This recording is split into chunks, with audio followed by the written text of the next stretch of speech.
37th birthday. So,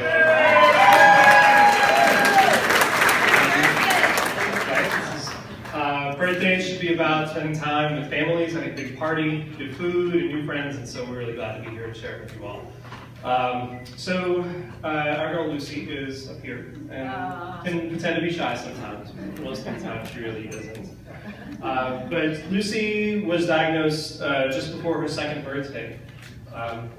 We were out one night and she fell with the babysitter and was holding her arm and having a hard time sleeping. We didn't really know what was going on, so we brought her to the doctor the next day. And sure enough, she had broken her arm. Was it her right arm? Which arm did you break, kiddo? You remember? No? Okay. And then, so we had a cast in her arm, and about a week later, I was getting her out of her car seat, and I twisted her ankle. She was still backwards facing before she was 2 years old, and kind of caught her ankle and rotated a little bit, and she fussed and carried her inside. There was no big deal, and I put her down, and she kind of crumbled to the ground. And so we went to the ER the next day and found out that Lucy had she had a rotational fracture in her left leg. So while I was pretty sure that Child Services was going to be here for us any day now, one thing had one broken arm and another that Daddy caused, right? Then we were saved by a hurricane. Hurricane Isaac came along, and so we evacuated to Houston. We were in Houston for a week and drove back about a week after the storm. Finally got power back in our building.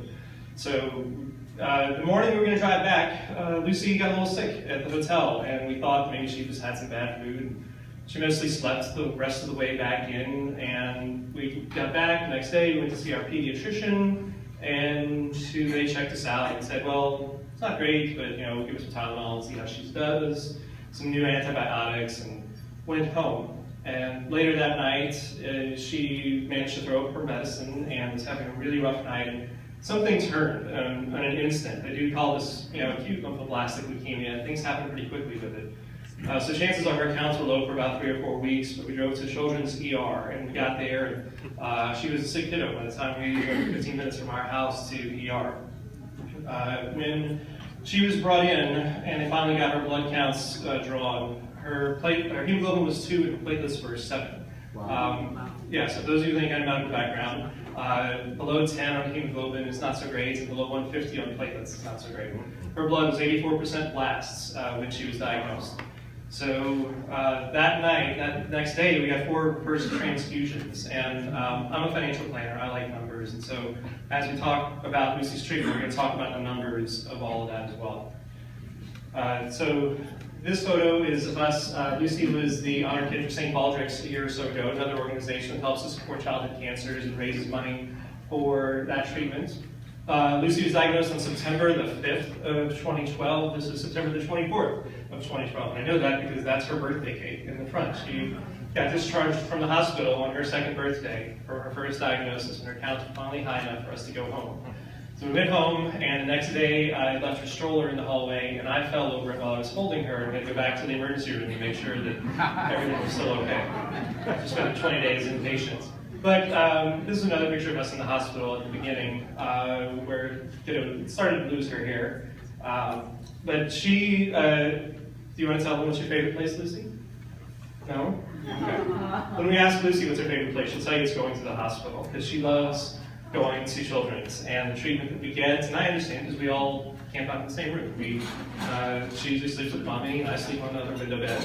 And she gets pancakes for breakfast, and all sorts of other good things along the way. And our child life specialist, Ms. Kristen, helps out with a lot of things, and we have a great time there. So this is us napping one day along with Helga, our brave girl at the top, who's our Lucy's teacher gave to her. It's kind of our brave little Viking avatar, if you will. Our goal throughout treatment, though, was to have, we decided pretty early on that this was our life. And this wasn't going to be a sad place for us, and we were going to do everything we could to make our life normal. And so even when our counts were low, we would put on masks and we'd go out and we would do stuff. So this was after Tifflights, right, in February by the hospital. Yeah, so Toad was rolling. This was French Quarter Festival in 2013, so April-ish 2013, having a snowball, because kiddo loves to have those. And really enjoyed having a bald head. She didn't like much having her hair washed, so that was always nice. This is us at one of the Female Lymphoma Society parties that threw at the hospital. And through the course of our treatment, those days at the hospital certainly added up. Is there another picture of Katie? I don't remember. Oh yeah, and so this is us now. This was a few months ago. We're now expecting little brother at the end of the successful end of Lucy's treatment, and so we'll have.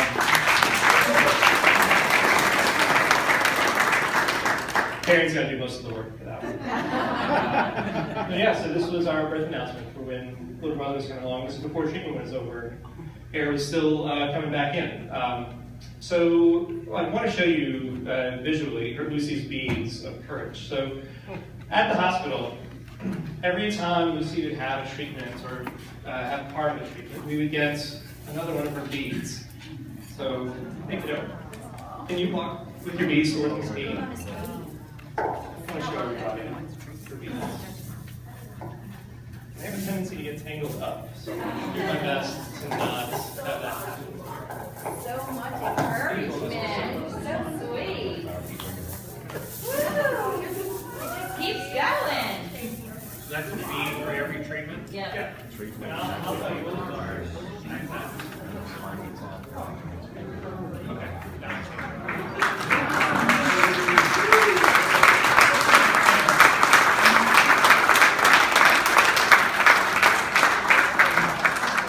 So I've got the end here. This was November 7th, 2014. This was Lucy's last chemo pill. The white ones are days she got chemotherapy, and started over there September the 4th of 2012. So 2 years, 2 months, and 3 days worth of treatments. About 1,350 beads. And all the different colors represent a different part of her treatment. So whites were chemotherapies, greens were days her counts were too low to really be around other people or to go to school. Yellows were nights we were in the hospital.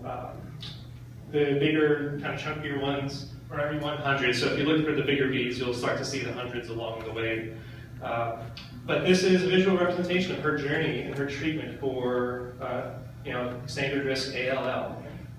So that's 2 years and 2 months for a girl diagnosed at her age.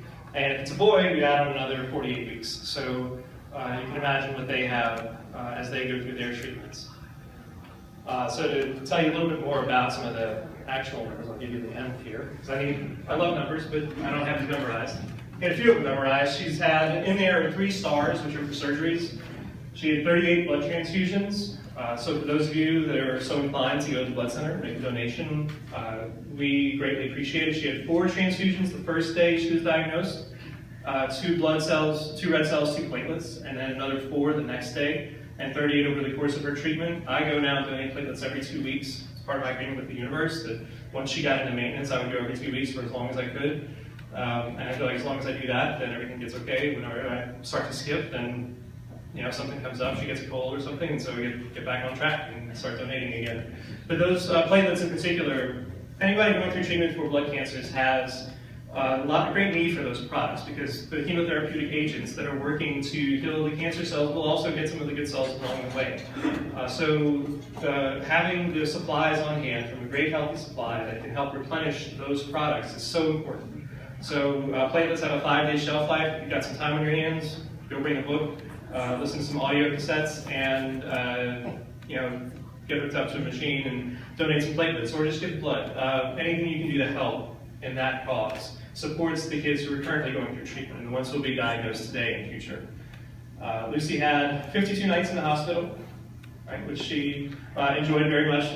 That was over the course of 11 stays, 20 days when she was diagnosed, and another 14 when she had a pretty serious complication in February of the first year that she was on treatment. 17 trips in the emergency room, 97 clinic visits, 6 bone marrow biopsies, 146 pokes, which are the black beads along there. Green beads are neutropenia, there was 193 of those, and 419 white beads, which are days that she had chemo, mostly in maintenance where she took a daily chemo pill and her counts were high enough. But that's 793 days from beginning to end for her treatment story. So, so the Beads of Courage is a great visual way for us to document that journey. And so they're in chronological order.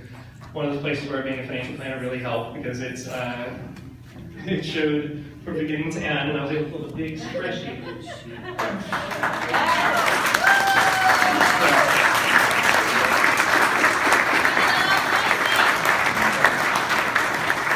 Is there anything that you want to say to them? No, you want to tell them what's your favorite place? No, are you excited about Baby Brother? Yeah. Yeah, back there. You like it? You, Mama's back there? I know she's back there. Can you go see Mama? Yes. And we are one of the success stories. We didn't have a smooth and easy road by any stretch, but we made the decision at the beginning this was part of our life. We were going to have a good time, and our life was going to continue. We were going to live as normally as possible. So, that's possible, right? I know, I see you nodding at me back there. So, normal was different for us, and it still is to a certain extent. Lucy's only off treatment 3 months, so it'll take about a year for her blood counts to really recover. Another 9 months before she can be fully revaccinated and have kind of a normal immune system like most kids do these days. But along the way, we get support from great people like Katie and our friends at the Leukemia Lymphoma Society to help us as we go through our treatment to get access to resources and other families, but also to know that money is going to cutting-edge research. We're very fortunate. We had a pretty standard course of treatments. Lucy was diagnosed with standard risk, responded really well to treatment. You get to know cancer families from around the country now, especially with online groups. It's very easy. I know another family who's lost a daughter to AML and had a son that was diagnosed with ALL about 9 years later. And he failed induction, meaning he ended induction and his cancer was not in remission after the first 28 days. And they were really struggling to find successful treatments for him. And he managed to get enrolled in the CART-19 trials, which is something that the Leukemia Lymphoma Society has been funding, along with St. Baldrick's and a couple of other organizations. I'm a financial person, so hopefully you're safe in my hands. I'm not going to go too deep into the biology of this. But we have T cells and we have B cells from our white blood cells. T cells kind of target things and take them out of our body. And what they do with CART-19 cells is actually take out a bunch of your T cells and reprogram them to target your B cells. So it's your own genetic material going and targeting your own genetic material and clearing out the parts that are bad. And so after going through what they call a cytokinetic storm, and a fever for a few days while your body processes through and gets rid of all these B cells, you're cancer-free. Those kids still go through bone marrow transplant because we don't know what's the long-term prognosis for them. But where we're headed now is so that kids don't have to have one day 794 beats of treatment and 793 days of treatment rather, and a lifelong risk of possible other complications and secondary cancers from the treatment that's designed to save them, but where they're able to use their own bodies, their own genetic materials to do their own treatments and to work to heal themselves. And that's all part of the money that Leukemia Lymphoma Society is raising and the work that's being done with the medical teams that they're funding. So we're very thankful to be here and very humbled and thankful to have your support as you all support this event, continue to raise money for Leukemia Lymphoma Society, and hopefully have many more families like this, have daddies who get to have their 37th birthdays and have their family here the way they should be. Yes.